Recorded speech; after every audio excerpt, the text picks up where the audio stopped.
Mr Speaker. Clayton Mitchell. Thank you, Mr Speaker. I rise on behalf of New Zealand First to speak to the Fire and Emergency New Zealand Bill. And I really want to start the contribution off by saying that New Zealand First will be supporting this bill through to Select Committee, sir, but there are some reservations that we have. We want to be very clear about that. Whether or not we continue with our support after the Select Committee process will obviously come down to hearing from those submitters, to hear what they've got to say, some of the issues that have already been raised with the work that we've been doing in behind the scenes with regards to this bill, I think have some validity. And I think there's some potential problems if they're not addressed. And they may well be addressed as we delve into this bill. And I think from reading through the bill so far, sir, I think there is some good points, some tidying up that has occurred, and I'll talk to those in a moment. But I just want to reflect for a moment, sir, on the work that the fire service does. And this is last year's annual report. That the fire service attended 72,800 incidents around the country. They had 5,400 structure fires. They attended 10,300 medical emergencies. They attended 5,100 vegetation fires, 4,800 motor vehicle accidents, and 3,245 hazardous material incidents, sir. And that's highlighted very, very boldly on the first page. But it doesn't go on to talk about the other things that the fire service is heavily involved in, sir, and we're talking about weather incidents.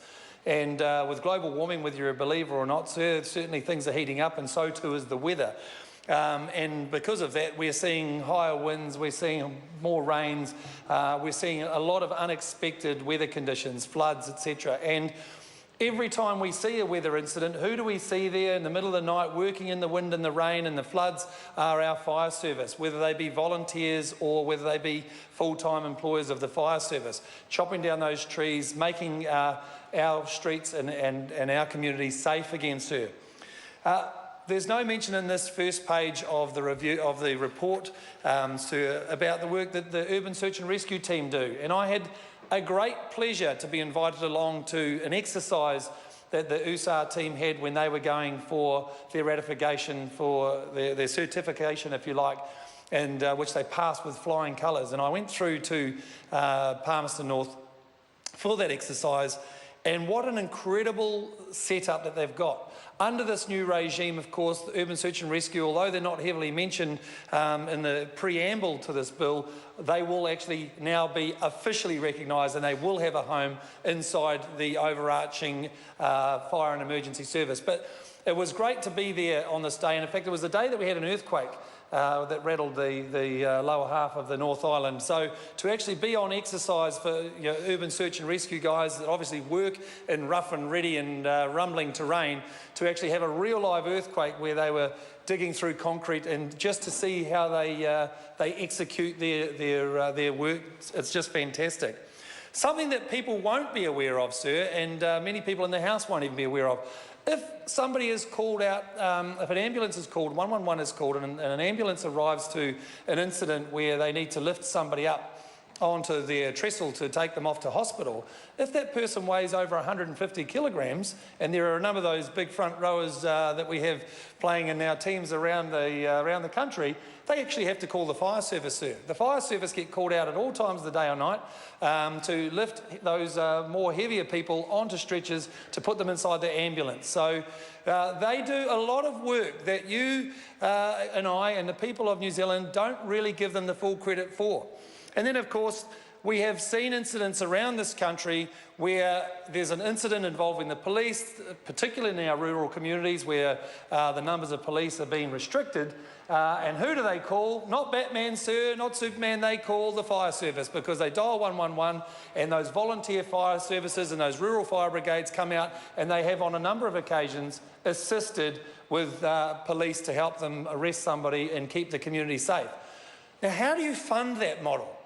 When you've got weather conditions, you've got car accidents, you've got rural fires, you've got urban fires, you've got all sorts of issues and options. And so there has already been a number of concerns raised from the people, the stakeholders who are actively involved in the fire service about the validity of a levy, a fire levy, and increasing it to third-party insurers to try and captivate a wider audience to get more coffers in the bin, sir. Because we know the number of people that don't have third-party car insurance on their cars who are ultimately going to load up more of a levy on those people that do have third-party insurance on their cars, for example, sir.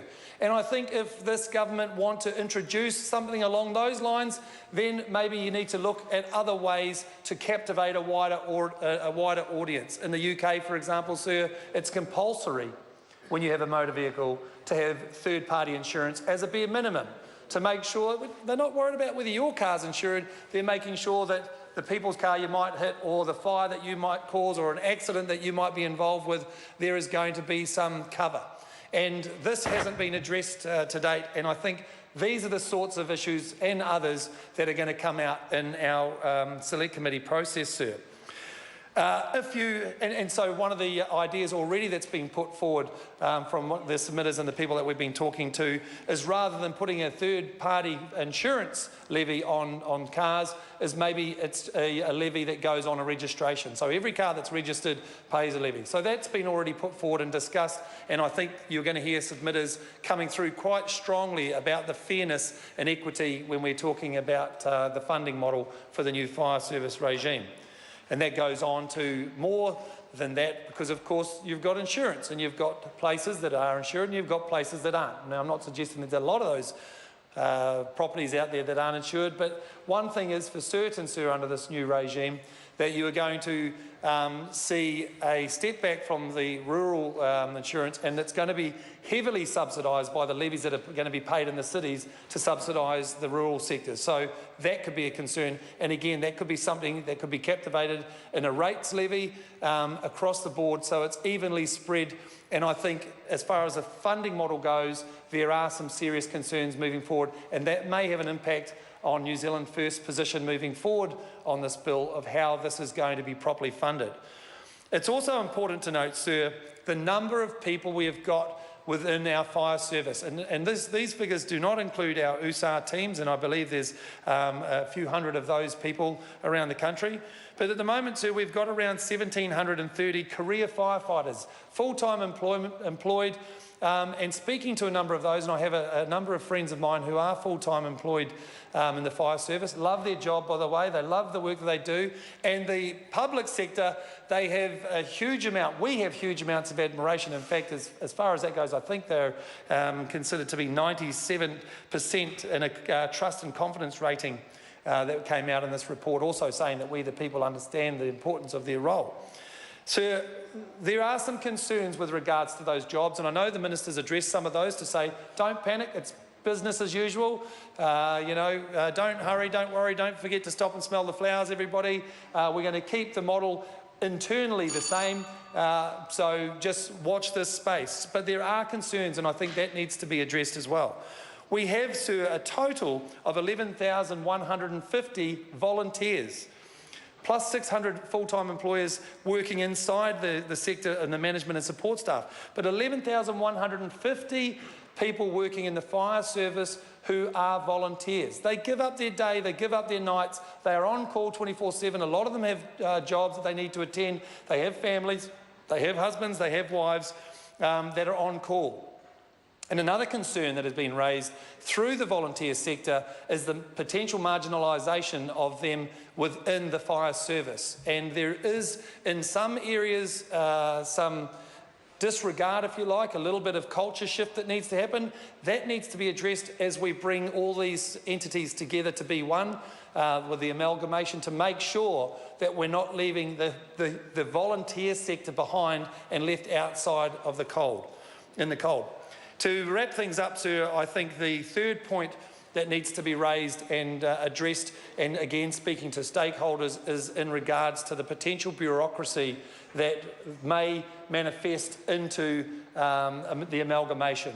And we have to make sure, and again I bring it back to a point that the Minister's already got in the bill, which I do commend. I think it's a great one, is setting up local committees to make sure that there's input from local stakeholders that better know their area and the importance of the role that they play within the area, to actually advise the board at the top end to make sure that they're not marginalised and forgotten. But we have to make sure, when we're combining rural and combining urban, that funding is shared adequately, that we've got the right funding sources coming through, that our volunteers are actually part of the big picture, and that when we're dealing with rural and urban together, that we're not forgetting the big picture.